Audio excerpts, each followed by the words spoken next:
Players. So I want to give you guys an update to the story that I brought you earlier regarding Alabama Senator Katie Britt and her response to President Biden's State of the Union. Now, as we all know, during that response, Katie Britt told a very horrific and disturbing story regarding a trafficking victim. We have since learned that Katie Britt lied. And now the survivor, Karla Romero, has spoken to CNN on yesterday and basically stated that, hey, they didn't reach out to me and ask for my permission to use my story. I am very selective about who I tell my story to when it comes to politicians because they just want an image. Y'all take a listen to what she had to say, and I'll see you on the other side. In fact, I hardly ever cooperate with politicians because it seems to me that they only want an image.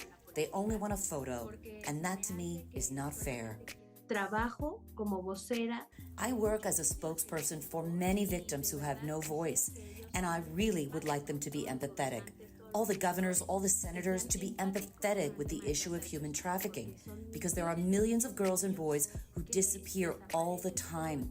People who are really trafficked and abused, as she mentioned.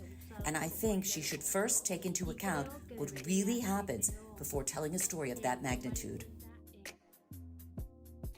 And Erica, Karla Jacinto also told me that Senator Britt got many of the facts of her story wrong. First of all, Jacinto says that one, she was not trafficked by Mexican drug cartels, but by a pimp that operated as part of a family that entrapped vulnerable girls in order to force them into prostitution.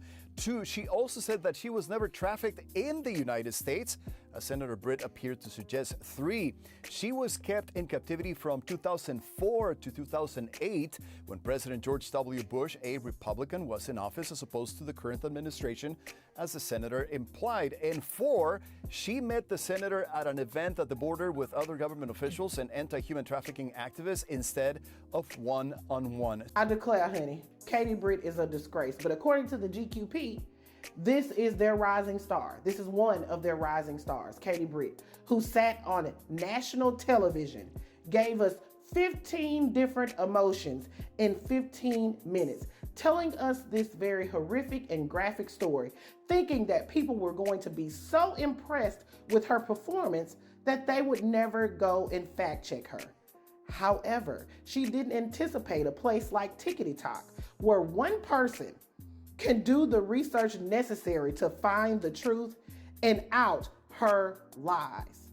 That's why they fear a place like Tickety Talk, because they're able to spread things faster than any other social media app. They do not like that. But here's the thing.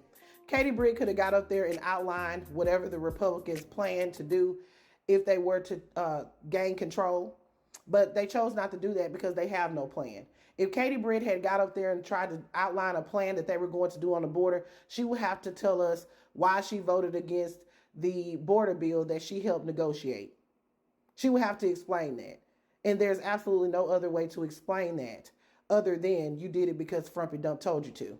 And for me, it's the fact that Katie Britt is so confident that she will still have support despite her lies, that she's doubling down. She's not even accepting the truth, even though it's slapping her in her face every time she logs onto social media. But I expect this from the GQP. It's not a surprise to me. Katie Britt didn't come up with that speech on her own. They didn't think that people would research it. That's what they thought. But they thought wrong. All right, players. My opinion isn't the only one that matters. I want to know yours. Put it in the comments. This is Double D Mo for the Black Accurate News.